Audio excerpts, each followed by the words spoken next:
Hello and welcome back to another WhiskAYE podcast. This is podcast number 44. Sure, there's probably a fancy bingo term for that, being it's a double number, but I've no idea what it is. Two knives. Two what? Two knives.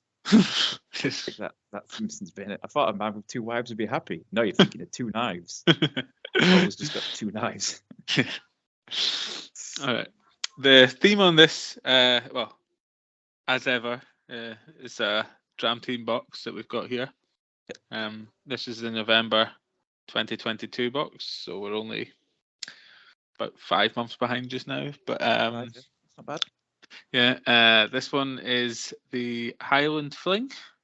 And the title card says, "In this box, we dance a merry jig around the Scottish Highlands, which geographically captures three nominal whisky regions: the officially recognised Highland and Speyside regions, and the unofficial and more widely distributed Islands region.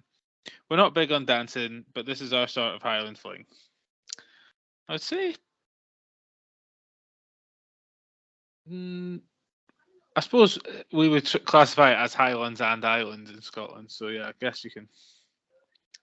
Yeah, it's difficult when it comes to whiskey regions, isn't it? Because some of them that are definitely Speyside call themselves Highland or call themselves I was more Speyside. I was more just meaning the geographical concept of Highlands, I suppose, does include the islands, because I would say. I must admit, as a novice, I'd say it was Lowlands, Highlands, and Islands. Yeah, but what do I know? I think, yeah, I do think so. Councils wise, it's tricky. So like, there is a council called Argyll and Bute, so the island of Bute is obviously in Argyll and Bute, but I believe Arran is also in there, and possibly Isla and Jura. Isla's in there because the bus timetable is Argyll. Yeah. So that's Western Highlands, and then there's just like to point out, I don't just like look at bus timetables. Yeah, it's a hobby. Planning on going. Yeah, when I'm headed to Isla. It's not just like something I do. I'm guaranteed that is a hobby that people have. So. Oh yeah. I know, if that's what you do, that's fine. But I'm weird in other ways. Yeah. Ooh.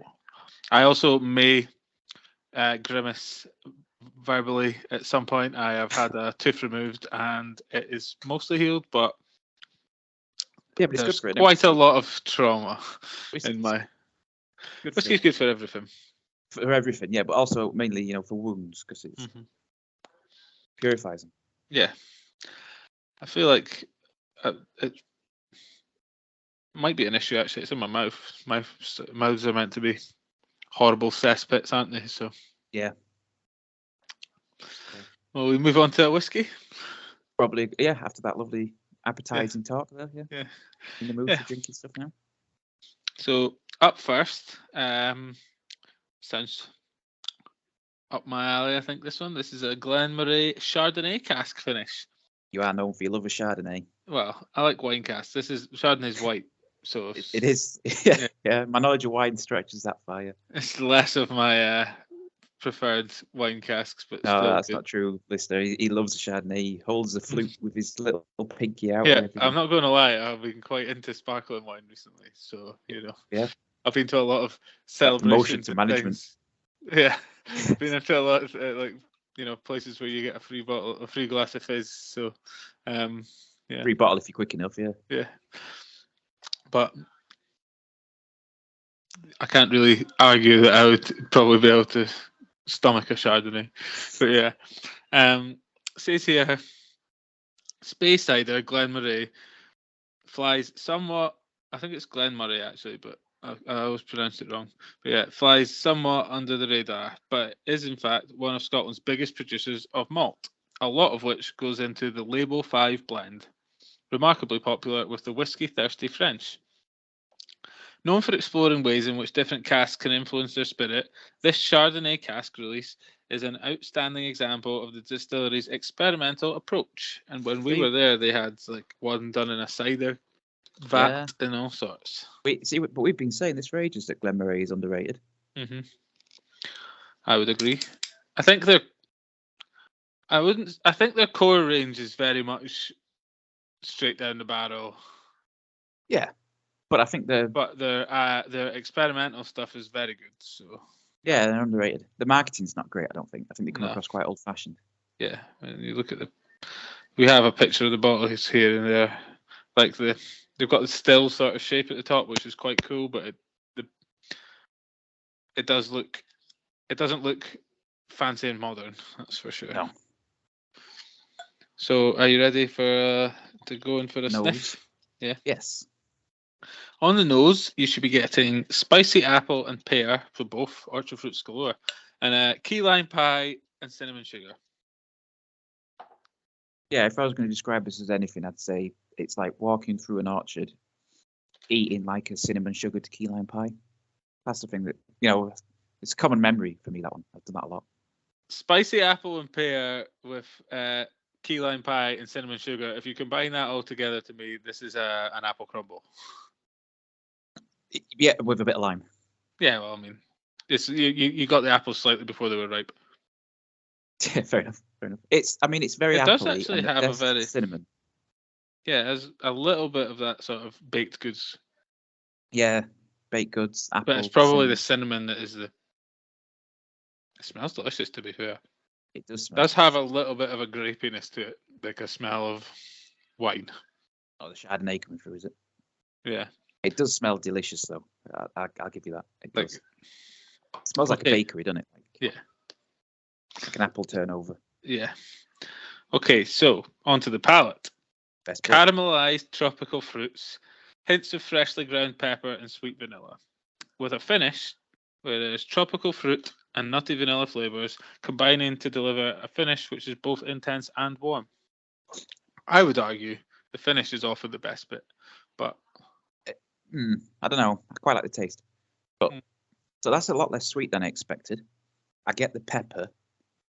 It is. I mean, it's still warming me up now, so it's definitely an intense and warm finish. It's quite gentle. My mouth isn't screaming at me, so that means that it's quite. I was more meaning my wound is properly. I believe, yeah. I won't go into it, but Properly healed. You don't get mouth wounds don't heal the way that outside of mouth wounds do because it's wet in there. But yeah, I would say I don't know about the. Does have some kind of fruitiness to it, but it's almost like a creamy, fruity. Like, have you ever had foam bananas? Don't think so. The sweet. Or like there's a thing called foam fruits. You get them and there's a strawberry, a banana, and an orange. Ring any bells, that one, but I'm not a sweet connoisseur. Yeah, well, it has a little bit of the foam banana sort of vibe. They used to be like 5p. They're probably like 50p now, like individual foam bananas. Yeah, in everything. Costs like £1 to get a Taz or a caramel Freddo. Sorry, showing my age. Freddo. The measure of any economy. How much is your Freddos? But yeah, it's very light. It is very light, yeah. Like I say, gentle. Mm-hmm. But it's remarkably warm in finish. Like it lingers for a long time. Yep.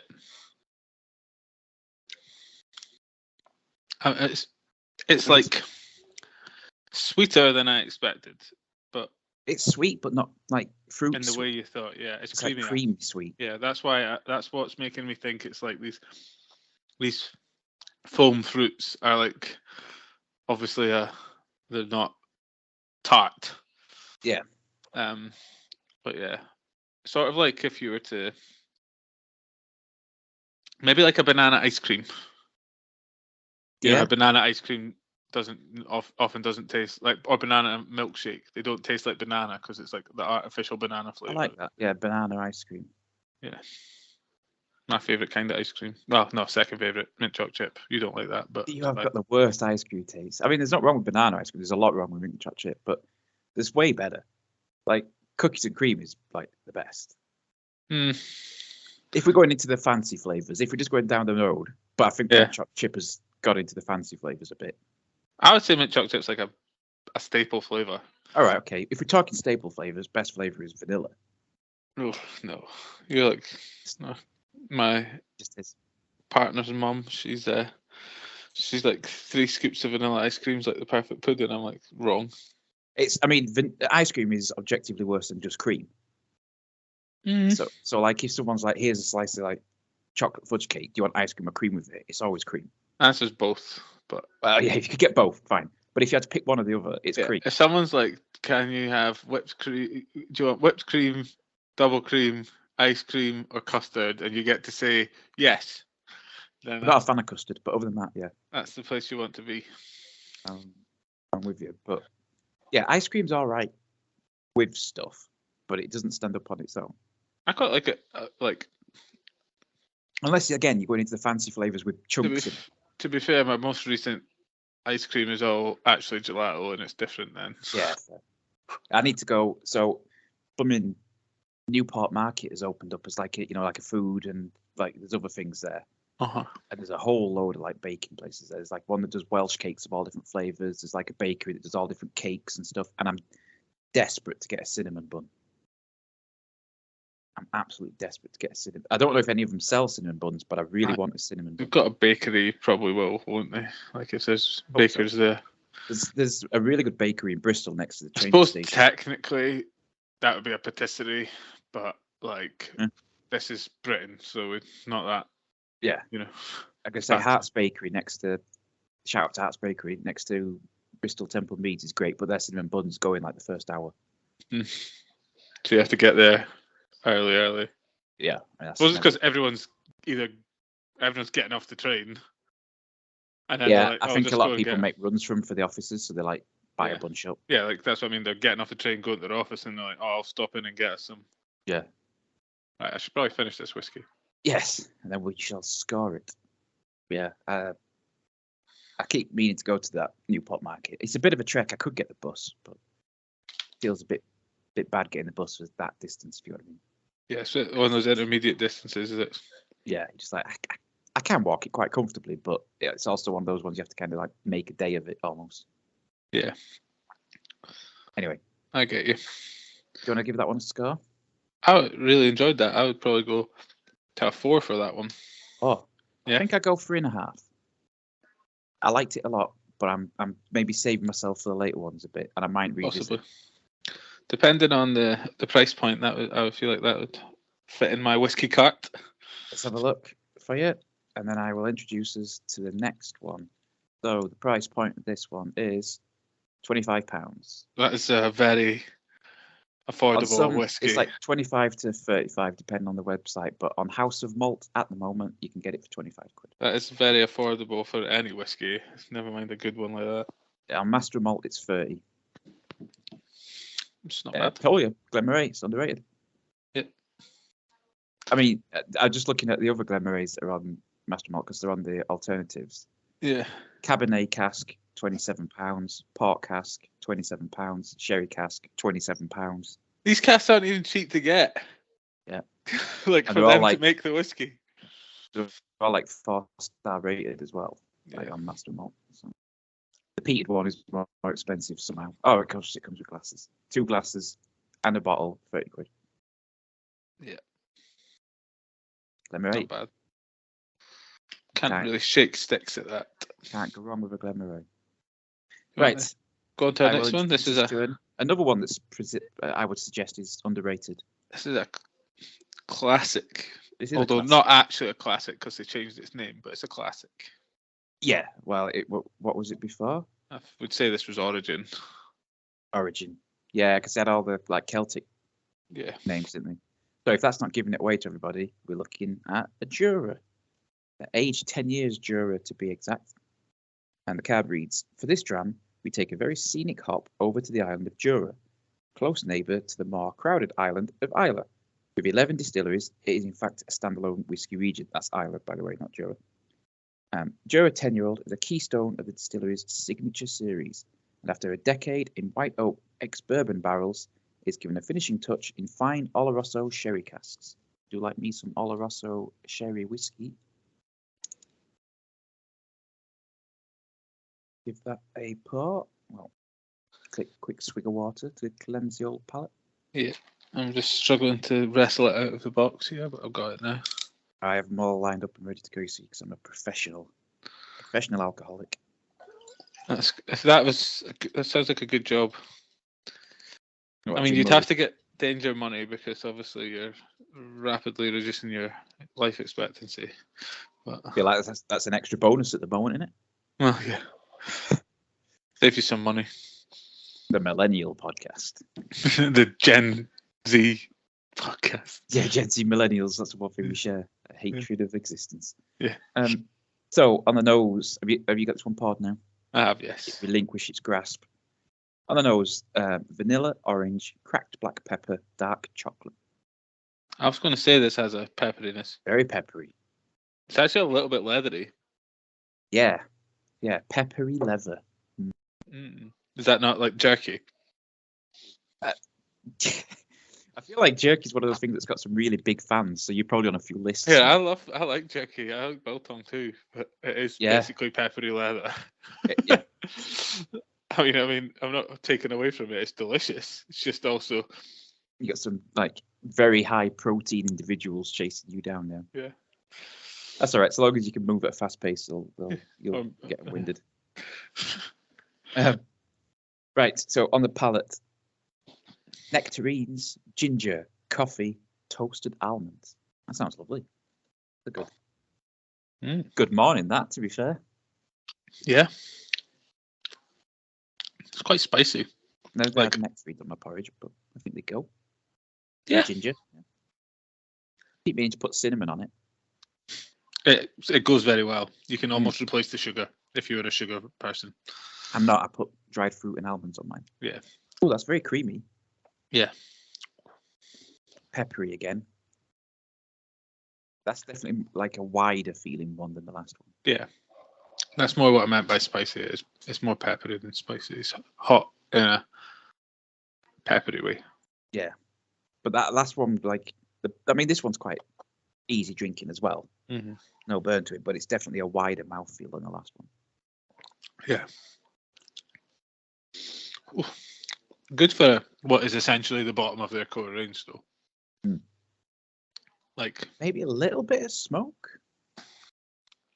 I think it's more just the bitterness. Maybe the toasted almonds. Yeah, I think it's just bitter rather than smoke. Yeah, maybe. And this one is $32.50. So again, ridiculously cheap for what it is. Yeah.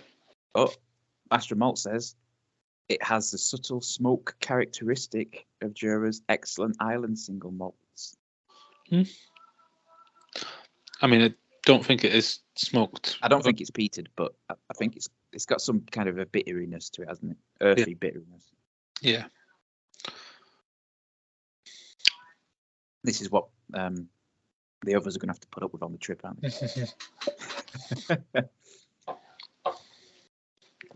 They'll just think we're absolute nerds when we answer all the questions on the tours and come in with poignant questions and get plaudits from whoever's talking. I already had a joke lined up. What? So my thing is going to be insisting that the key bit of a taste of a whiskey is the milling. Yeah. And then I could point at you and be like, whereas he hates mills. You see, it's a joke, right? It's a good joke.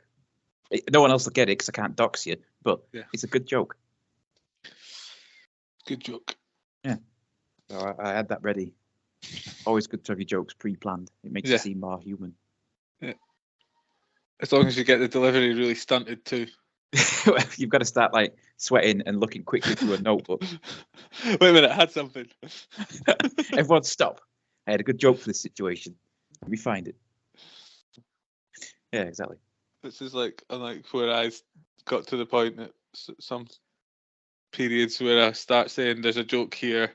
This is the setup, probably something along these lines, and the punchline something to do with this pun. There you go. So you can you make the joke. Well, with the group we're in, we'll all get. Yeah. Look, I'm not going to be quick enough to get to the joke before Rob, so No. I have to just tell you what the setup and the premise and the punchline are, and then you all can work it out. But yeah. You never know, he might explode in his old age. Hopefully. Probably forgotten who we are. Just getting a text from a number, and he's like, I have no idea what this is, but he's inviting me out for whiskey, so yeah, fine. Just talking to his missus, his kid, yeah, I'll be back in 4 days. Where are you going? I don't know. No idea, but they've invited me for whiskey. At one point, I thought it was Inverness. Yeah. Yeah, I like that idea. We should introduce ourselves to him when we see him. Introduce ourselves as each other and see if he remembers. Yeah. You're like, that's probably right. Yeah. Well, that's Frank. He'll go with it. Yeah. Oh, he will. He's too funny. That's the problem. Yeah, and he'll make us keep going with it. Yeah. Might regret it. Yeah. Right. Do you want to score this one? Yeah, I'd give this one, I think, a 3.5. I think I will give that one a 3. Mm. Not quite as good as the previous one. That's where I was at with it. I could be argued down to a 3, but I'm not gonna. I don't think we have to labour that point. No, and I could go the other way. I think it's all marginal calls, isn't it? Yeah. It's all subjective at the time of recording. So, on to another one, which we've been to. Another, yeah. Like I say, one we've been to, but it's another one we've been to, isn't it? Yes. I mean, we've been to 3 of the 6 in this box. We have, yeah. But so this one, we'll let you all in on where we've been. This is Tullibardine, and this is at age 15 years. Is it not? Is this like like Elon was saying, giving people assassination coordinates? Is that what we're doing? Yeah. If you want to assassinate us like 6 months ago. Yeah. If you get a time machine. If you got a time machine, but you're struggling to find us geographically, not temporally. Yeah. We're at Tullibardine about 6 months ago. Yeah.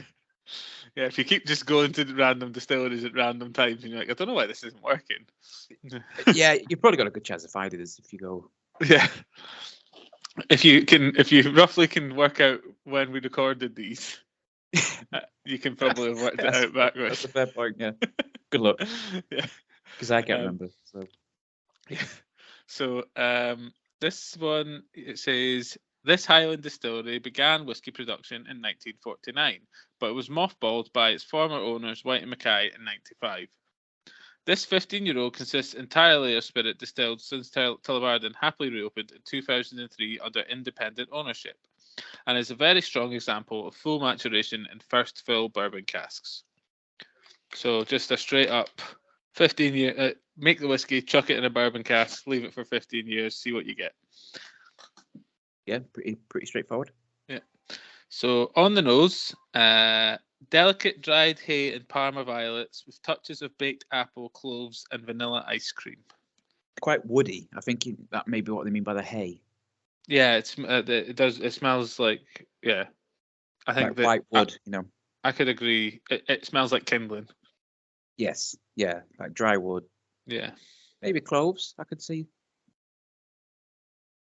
It's got a slight floral aspect, which could give you the Parma violets kind of idea.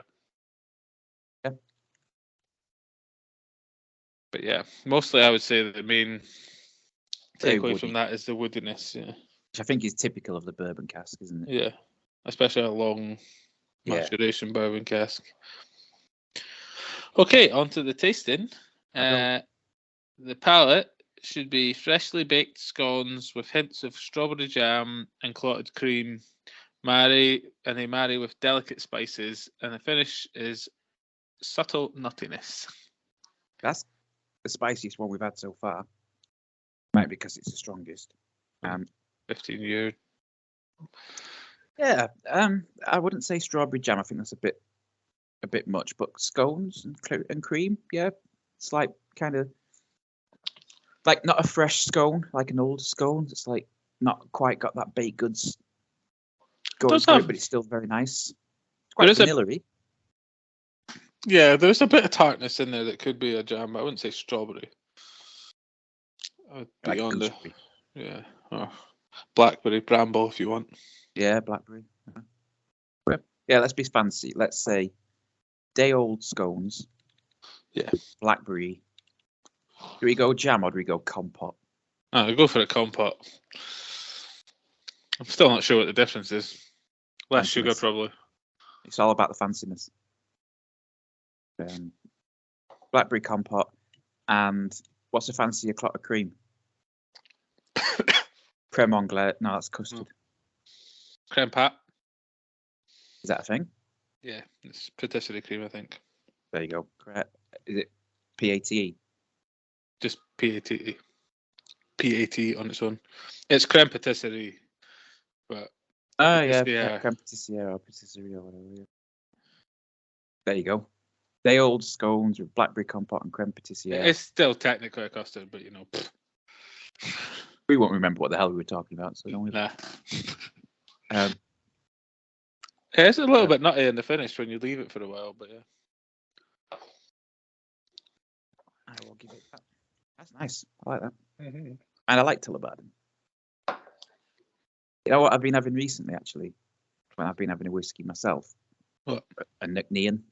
Oh, so I was at a wedding venue today because I've got big news in that. Mm. But and it was up near Glencoe on the West Highland Way, and they had a whiskey corner that was nicknamed was the spot, but they had the bar was like well stocked with whiskies and gins. But yeah, they had a massive nickname sign. So it is gorgeous. I mean, like Nean is great because but their actual like marketing is also it's top notch because like super green, recycled bottles. It's all powered by renewable energy. Yeah, and then they have a very floral like. The bottle's the best looking bottle I've seen for whiskey, but it is gorgeous whiskey as well. Yeah, it's really nice. So what's this anyway? What? Booking wedding venues. Well, I was looking. I'm not booked anywhere yet. Well, I didn't know. Obviously, I knew your big news. Yeah. But I didn't know if it was like one of those where, because some people are engaged for a long time. Nah, I think it'll be like next year sometime. But oh wow.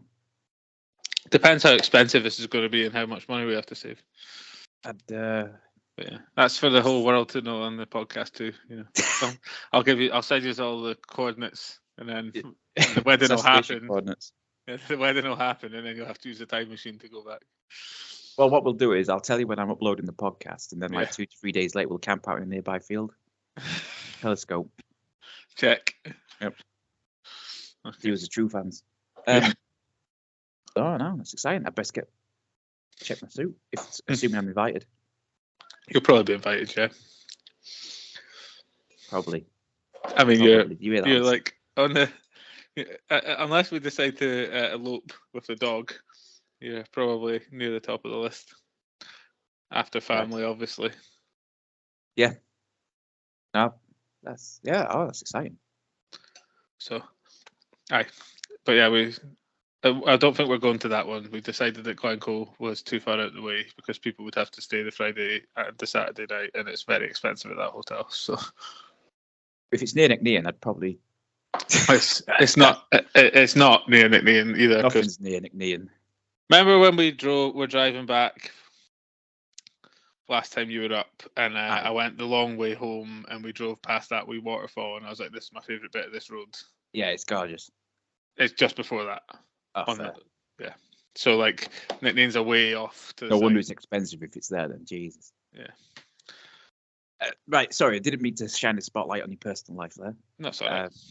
Did you want to start this one? I brought it up, so it's fine. I'm happy to score this. Genuinely excited. So, I think I would give this one a 3.5 as well. I just score this similarly to the Jura. I think a 3.5 is fair. Yeah. Maybe I'm just being really mean today. Well, you've went up because you gave the Jura a 3, so. I did, but I haven't gone 24s yet. And normally, 3 or 4 whiskies in.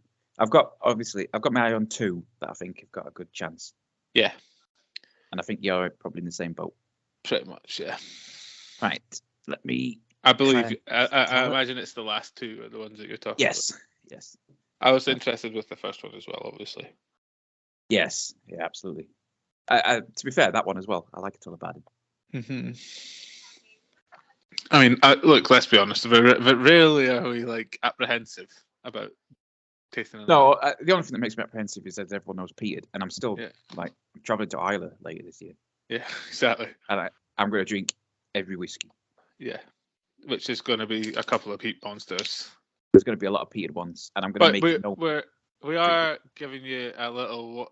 You're getting to reward yourself before you go by getting a day or 2 days, technically, 2 overnights in Campbelltown.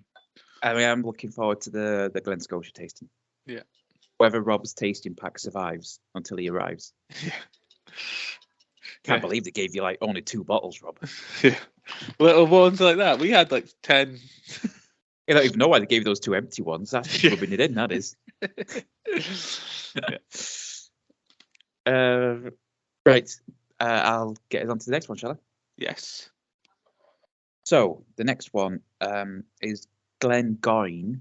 I'm not sure where Glengoyne is. I'll look it up when we start tasting it. Or if it says it on the card. This is the Glengoyne, aged 12 years. The card says, our second Highland Dram is a delightful contrast to the Tullibardine, with sherry casks playing a very prominent role in its 12-year maturation. Glengoyne's motto is unhurried in every way, and is reflected both in their distillation method, the slowest in Scotland, and in the time and care taken to prepare their sherry casks. 6 years. I mean, I feel like someone's got a good deal there, being like, oh, you want sherry casks making up, do you, mate? It's going to take you 6 years. That's right. I'm guessing it's because they age it, presumably. Yeah. Like, put sherry in it. And so I know where Glengoyne is. So I've driven past it a number of times. It's one of those ones where I would argue it's a lowland. Okay, so it's not too far from you then. By the rules of Perth to Loch Lomond as the dividing line, yeah, it is south of that line. Yeah, that's definitely lowlands. Basically, I would say if you would call, what's the one at Dumbarton? You know, the one that we went to. It's actually more at Clydebank, actually. Auchentoshan, yeah. If you would call Auchentoshan lowland, this isn't far away from it. But Glengoyne is just up there. Auchentoshan. It's basically like yes, it's like what 10 miles south. Away? Yeah. But yeah, I've driven past Glengoyne a number of times because if I'm heading up like to go paddleboarding in a Trossachs, that's the way. Like Loch Venacher and stuff. I'd like to do the one lake in Scotland, Lake of Menteith. Kingsbarns. That's the one in Fife, right? Yeah, it's over on like the pointy out bit of Scotland. On the east. Yeah. Yeah. In the Kingdom of Fife. Yeah, it's near just south of Dundee, along the coast. Yeah. So actually, I think I drove past that. Is it like St Andrews? Yeah, it is. They do some good whiskey. I've had a couple of their tasters because someone I knew from work lived near there, and he was like, "Oh, I've just seen a distillery's open. You might be interested." I was like, "I am." Always. Yeah. It's like the Newport Distillery. They've got a stall in that market that I was talking about. Oh, that's good. They've not yet got a whiskey. Now, whether they've got one laid down or they're just going to stick to gin and vodka, I don't know. But I need to go ask them and be like, instruct them. Are you getting whiskey?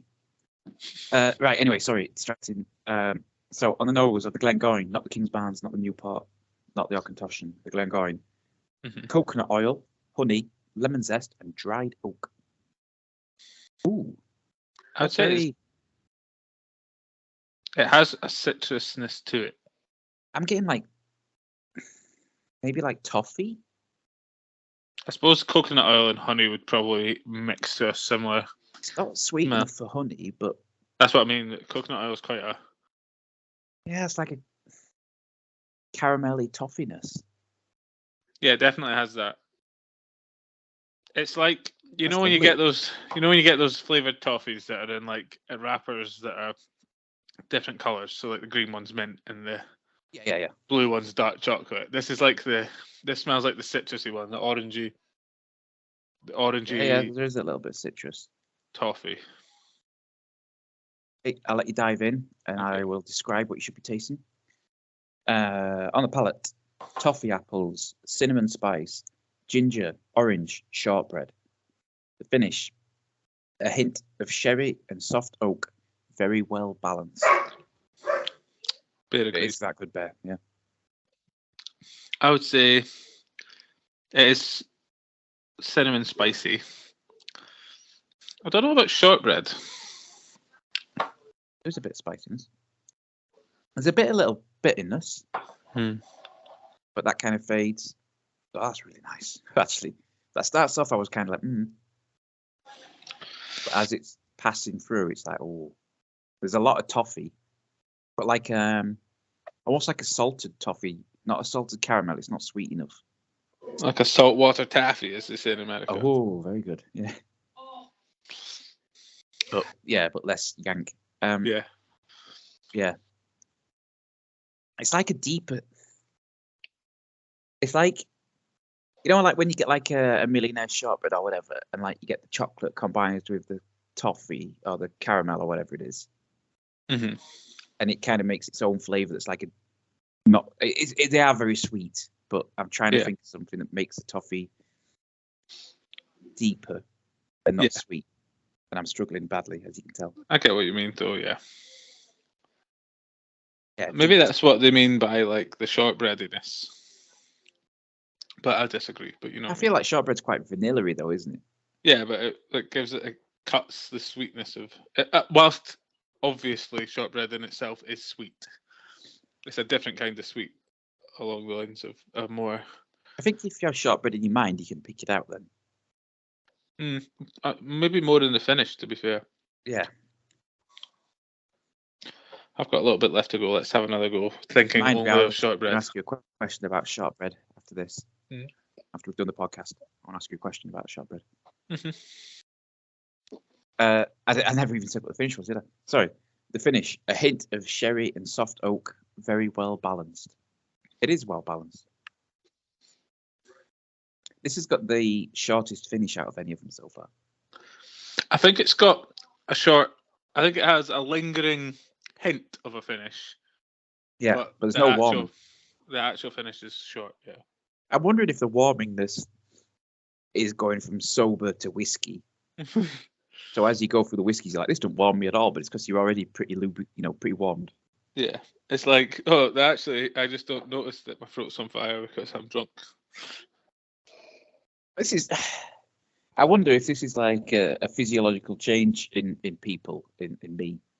Because like if I drink a whiskey, unless it's like a really strong one, I don't generally get a burn anymore.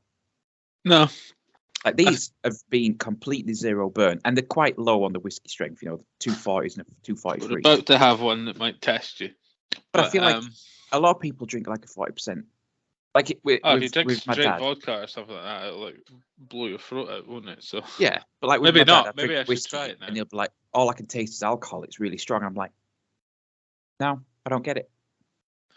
And I don't know if it's because we're like 600 whiskeys deep at this point.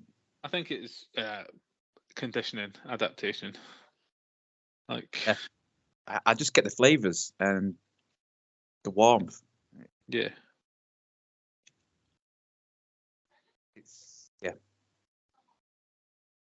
I mean, it's a bit of an obsession, isn't it? I guess.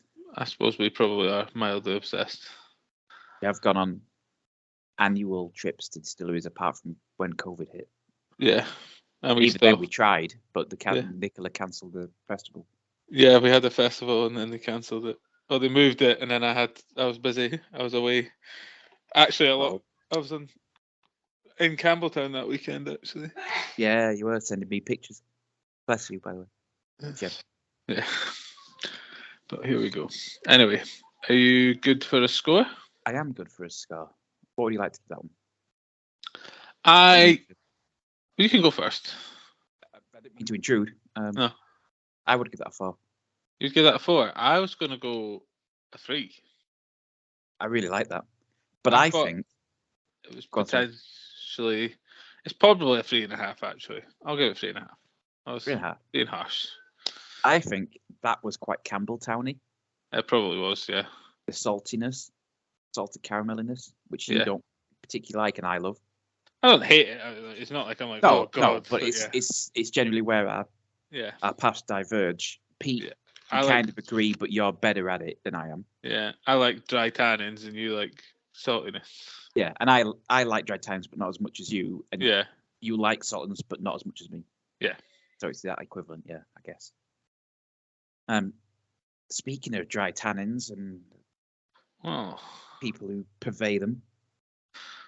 My favourite whiskey, you mean? Would you say it's your favourite? Probably is. I mean, it's the one that I've bought the most bottles of in my life. So. Well, what I'd say was, I tell you, another one I cracked open recently. I was debating whether to do it or not, but I did. I cracked open the Filey Bay Yorkshire Day 2020. All right, yeah. It's like, I've got 2 bottles of it. I was going to crack it open with you, but fine. I've got 2 bottles of it, whatever. And I was like, let's see, because their normal core range is typical English whiskey in terms of it's nice, but it's like twice as much as nice Scotch. Yeah.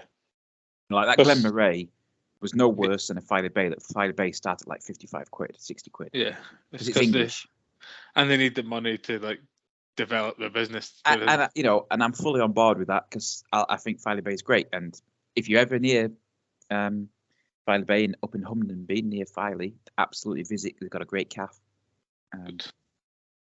But that one, the Yorkshire Day, was actually really good. That's good. I'd put that up with like where would I put it? Not like a top tier like Scotch, but like maybe like a Casganam level. Oh yeah, good. Yeah. Just above the entry range, kind of. I mean, speaking of Casganam and Drams, and all these things, we're all good segue. Do you want me to introduce the third distillery we have visited? Very early. Yeah, I think before 11 o'clock we arrived there. I think it was about 10 a.m. Yeah, it was literally as they opened. We had a tasting booked because we had a very full-on day that day. It was a good day. Yeah. Do you reckon? Just sorry to kind of extend this one out before we get the tasting, but do you reckon people are going to be able to cope with the Campbelltown day? Is everyone? Well, Rob's not on the morning. Is Andy on all 3 days? All 3? No, just the first one, I think. Yeah, and what? So I think, I think maybe. I think Lauren can probably drink both of us under the table at the moment, so probably. Yeah, she lives where the culture where she lives is to drink after work every day, isn't it? So. Yeah, it'd be good. It'd be good. Okay. Well, anyway, sorry. Yes. Also, speaking of our trip and peated whiskies, I suppose that also ties in here because we're going to Benromach, who have a little bit of peat in a lot of their whiskies. Not a lot, just. But they do like 10% peated malt in all the whiskies? Yeah, something like that, yeah. But yeah, so Speyside Distillery, they would call themselves Highland, but we'll allow it. Benromach's standard 10-year-old, maybe our all-time favourite 10-year-old whiskey. That's big claims from Chris. We agree that they're I know why we're Chris's favourite customers. Yeah. I know why. Yeah. So this similarly aged bottling at a whopping cask strength of over 60% is irresistible. Benromach's rich and spicy sherry style is amped up to the max here, so sip gently, friends. Opens up delightfully with a few drops of water, so I'll give that a go. Yeah, if you're a coward. On the nose, it's vanilla pod and fruitcake aromas with hints of dark chocolate. Festive spices give way to citrus fruit and charred oak. There is a little bit of like bonfire. Just a little classic Benromach peat. I reckon there's a bit of peat in this. Dark chocolate, yeah, definitely. Maybe a bit of like cherries, maybe. It does actually. That is cherries, but like maraschino cherries. I think they're the only cherries I've ever smelled, to be fair. So the little sweet cocktail ones. Yeah, because I don't think I've had cherry. Maybe on a bake. I've had cherries on a Black Forest. I mean, I've had cherries actually. We used to get cherries. I used to one holiday I went on to, I think it was to Rhodes. We used to Stop at this fruit stall and get a big bag of cherries to sit with whilst adults drank. I think you might have got a good deal there. I'm not a huge fan of cherries, to be honest, so maybe not. They were good. But I think a lot of fruits are better in the Mediterranean. Yes, I must admit, when I'm not a huge tomato fan, but when I was in Cyprus, it was some of the best things I've ever tasted. Yeah, I think this. So, I mean, you'll be glad then that it's tomatoes that are the current thing you can't buy in this country. Well, I get that odd box now, and they're doing me fine. There's plenty of tomatoes. Don't get tomatoes, but I don't really miss them. Yeah, I was trying to buy bell pepper for a recipe week and a half ago, and I went to three separate supermarkets, and none of them had any bell peppers or any tomatoes or any spinach. I got, what was my last odd box? I got Jerusalem artichoke, potatoes. I got apples. Oh, what else did I get? Pak choy. What was the other fruit? Oh, a mango. And parsnips and beetroot. And I cooked today, as I always do on a Sunday. We did a hash, which was potatoes. It was the artichoke. It was the parsnips, ham, cheese, and eggs. You know, like you do a hash, and you like clear two like wells, and you crack the eggs into it. Yeah, and it was lovely. And I must admit, I've never had Jerusalem artichoke in my life, and I greatly enjoyed it. So I've got half of that waiting. It's like a root vegetable. Yeah. Yeah. It looks like ginger, almost like a big ginger, because it's really knobbly. Yeah. But it's more like along the lines of is it not kind of turnipy? Yeah, I guess it was a little bit bitter, maybe. Yeah. But it went really well. I mean, you know me, I don't particularly like potatoes. Yeah. But I found a couple of ways that I can like them, and that one is apparently one of the ways. Roasted, that's the best way. I do I chop them up into small bits with some other root vegetables, so like carrot or parsnip. I love parsnip. Salt and pepper, bit of oil, put them in the oven for an hour. Oh, so sort of like Parmentier style. I have no idea what it is, but yeah. Little cubes of potato. This is how I'm going to make my millions, by the way. I'm going to invent or market a new oven, which just has one switch on the front. On at 200 degrees, because you don't need any other temperatures. Fair. They're all just jokes. They're just like, I put it on at 150 for 20 minutes. Now just put it on at 200 for 20 minutes. Just fine. Yeah, pretty much. It's just nonsense. Just one switch. It's going to be like the man oven. Just don't need a timer. Don't need all these modes and grills and shit. Just an oven with a toggle switch on the front, 200 degrees. Sounds about right. Yep. That's my Dragon's Den thing. Although I already have a plan to win Dragon's Den. So. We have a good plan to win Dragon's Den. Was that the gun plan? So, well, it involves a lamp, yeah. yeah, repurposing old military kit. Yeah. Which, and then one of the dragons getting launched through a wall. Yeah. Any other people want to be out? Rocket-propelled dragon. I'm guessing you're all in. Yeah. Thanks for your money. See you later. Oh, yeah, you can have this lamp. It's the only one. Yeah, I forgot about that. We got the best things. Yeah. Right. Do you want to have a taste? Oh, you're introducing it. Let me have a need taste. to actually read what it is. Stop talking nonsense. Let me have a taste. It's the Cash Strength Batch 1. Yes. 2012 vintage. I don't remember if I actually said what the whiskey was called. I just said Ben Mac and read the thing. Yeah, you introduced us to it all. Yeah. So on the palate, it's did we do the nose? We did, yeah. Yeah, we did. Right, cherries. We were talking about how it's cherries and a little bit of smoke. It's been a while since I've had 4 whiskies, yeah.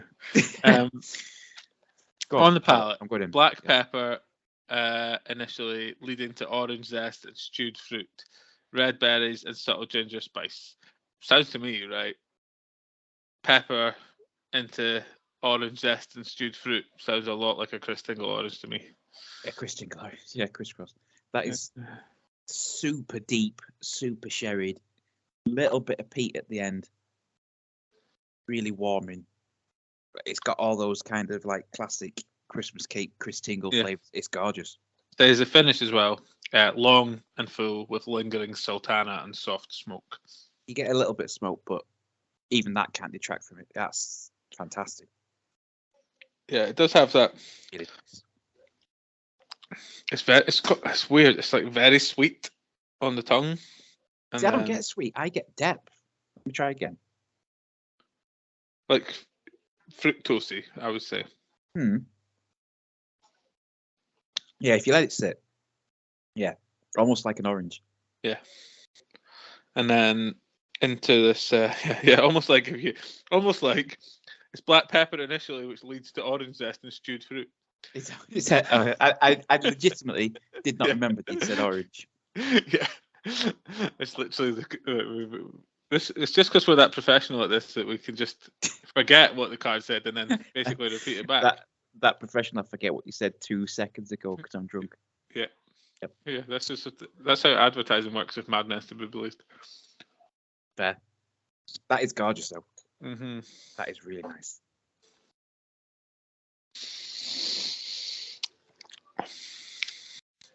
It's got that.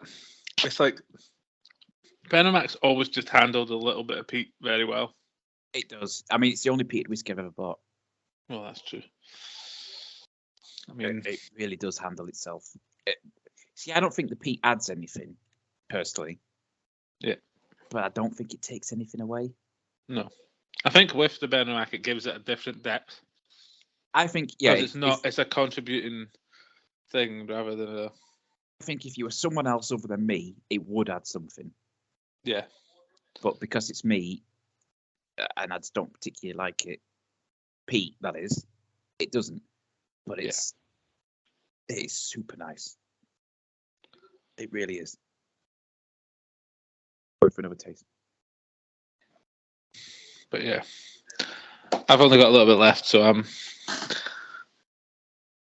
was just wanting. I mean, you get the heat from the alcohol. Oh yeah, it's very strong. Oh, I was going to add a little bit of water to this, so let me try. Yeah, I'm going to do a bit. It's not like taking my head off, even though it's 60.2%. I still don't get the burn. Like, no, I think that we've conditioned our is that what it is? To not do that anymore. Is that a good sign or a bad sign? Probably bad. Probably. I'm going to keep going, by the way.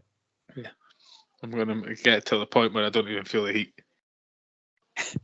Like those people who walk on coals consistently to the point that they have calloused feet. Maybe we've got a calloused throat. There was probably a sex joke there. Pretty sure my gag reflex is still intact. So I can say not an area I like to. I was as far into it I was willing to go. Yeah, there's a sex joke there as well. Absolutely. That was might be slightly more. So I think it's worse with the water. It is worse with the water. You lose that you lose the heat, which is quite pleasant, but you lose that kind of depth. Yeah. It brings the smoke more to the front. Yes. Do you want to score that one then? I would like to give that a 4.5. I will give that a 4.5. And I was almost certain that was going to happen when we first saw it. Yeah, we were pretty convinced. So just to kind of bring everyone up to speed, just on the costs, just to be fair. Yeah. So the Glenmorangie we were saying was like 25 to 35. The Jura I think was 35.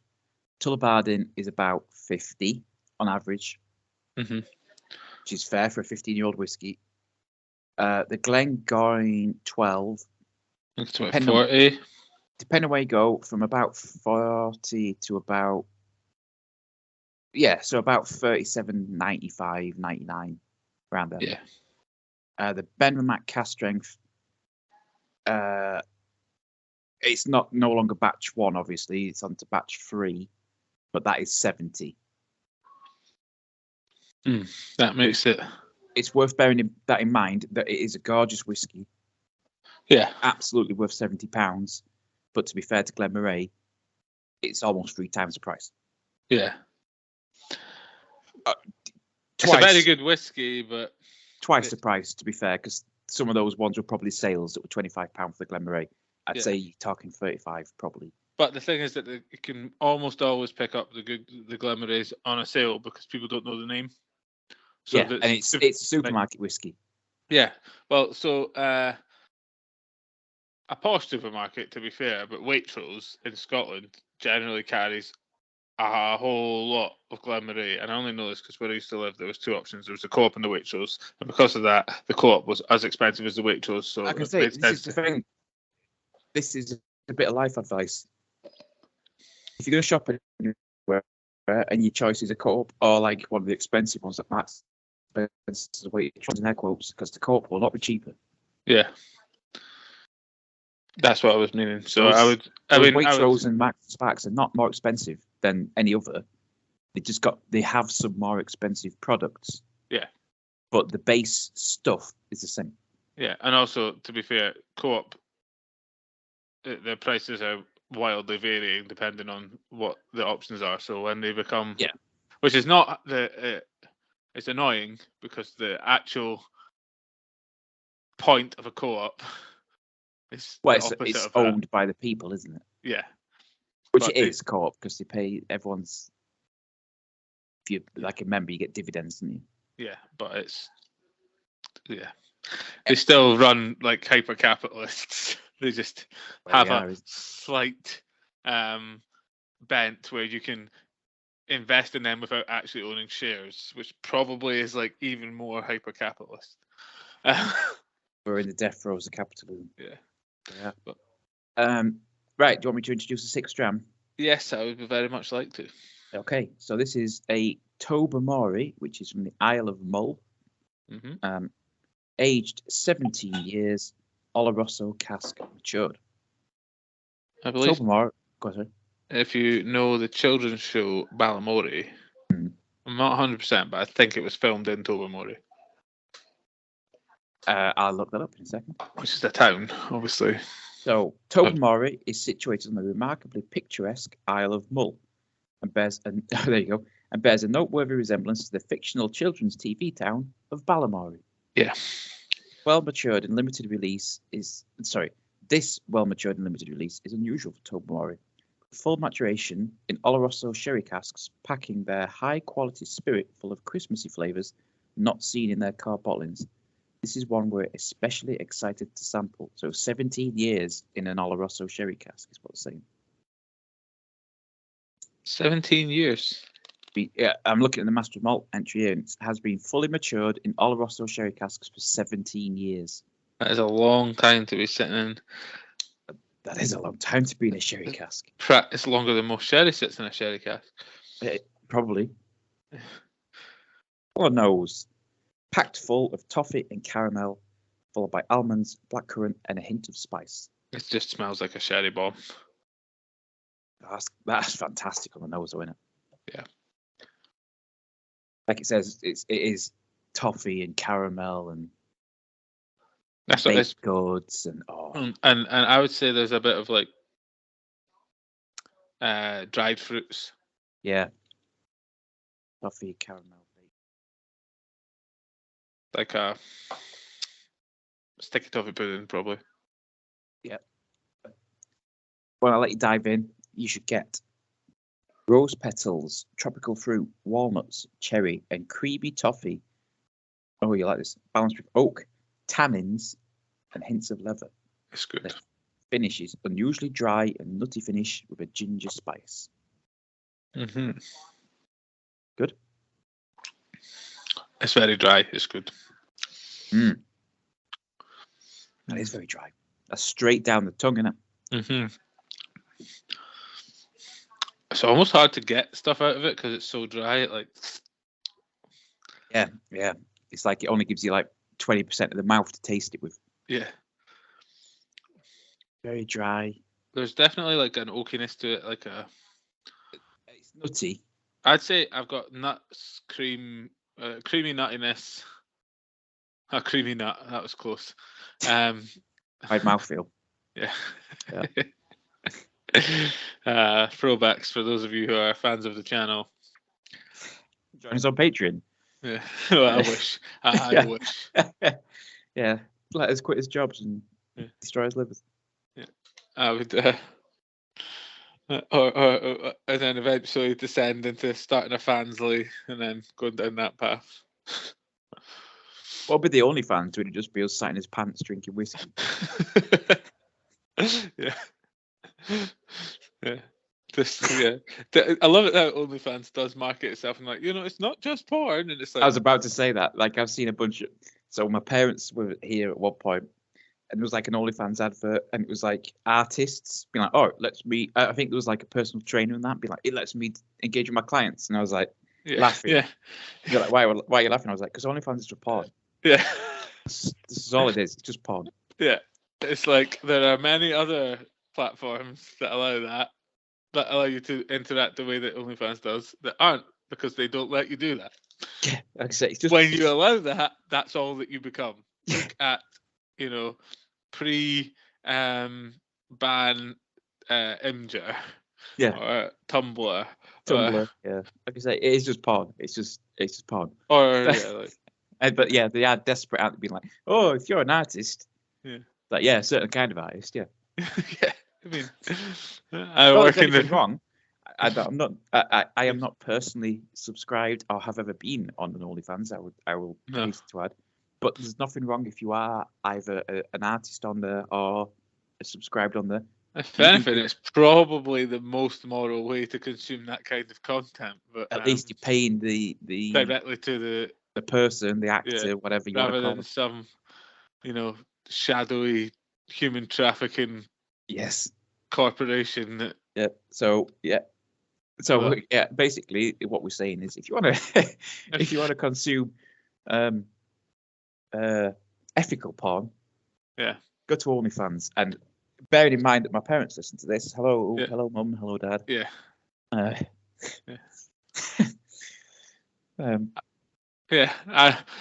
Also, if anyone was listening, it would be difficult for me to explain to our work when they do a review of something why that was a. So the people I work with listen to this as well. Yeah, why there was a monthly charge to a certain web, subscription service. So I am not part of that either. But I'm not at that level. But back to the whiskey, maybe where we're more comfortable. Yeah. Did we score the last one? Yeah, we did. I remember. Yeah. I thought we just bend it off. And I've still got my last little half of this one. Oh, by the way, if we were ever monetized, this one's not getting monetized because apparently the whole OnlyFans is like a trigger word that just takes you're not allowed to say it. If we ever got monetized, we'd be demonetized in like the first episode because as we get drunker, we start to swear. Yeah, no. For fuck's sake. There you go. You can get monetized with swearing. You just have to put your thing to. We've done it already, but you have to put yourself to a mature audience only, and it limits the advertisers. Yeah, that's what I've done. Cause I looked into it. Yeah, it's an alcohol podcast. Yeah. I'm not going to say it's made for kids. Yeah, made for kids is the place where you get the most money. Interestingly enough.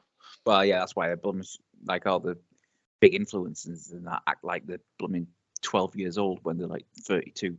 Yeah. That and the wankers.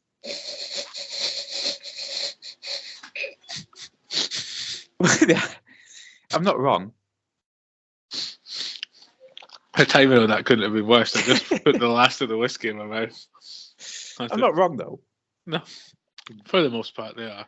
Faking shocked reactions on the thumbnails and that. We're never going to do that. I might do that. If we ever get a camera going on this thing, I might do a thing. Do the Macaulay Culkin face. Yeah, exactly. Yeah, I know exactly what you mean. With a bottle of whiskey in one hand, though, pressed to my cheek. That's the Macaulay Culkin circa 2010 face. Hey, don't knock him. He's all right, that guy. He's back to being less looking like a heroin abuser. Blooming child stars in Hollywood, it ruins people. Yeah, but he's like actually like okay. I think he's I think he's a pretty chill dude, isn't he? Yeah, compared to like maybe like I'm not. I mean, from what I've heard, some of them. I think Shia LaBeouf's come back round and he's a bit mental, but it's like, I think it's a bit mental, but a bit more self-aware now. yeah, Want to score this one? actual superstar Shia LaBeouf. I can Can't see score it, that. Shia LaBeouf. I have seen. Scoring for this. I will go 4.5.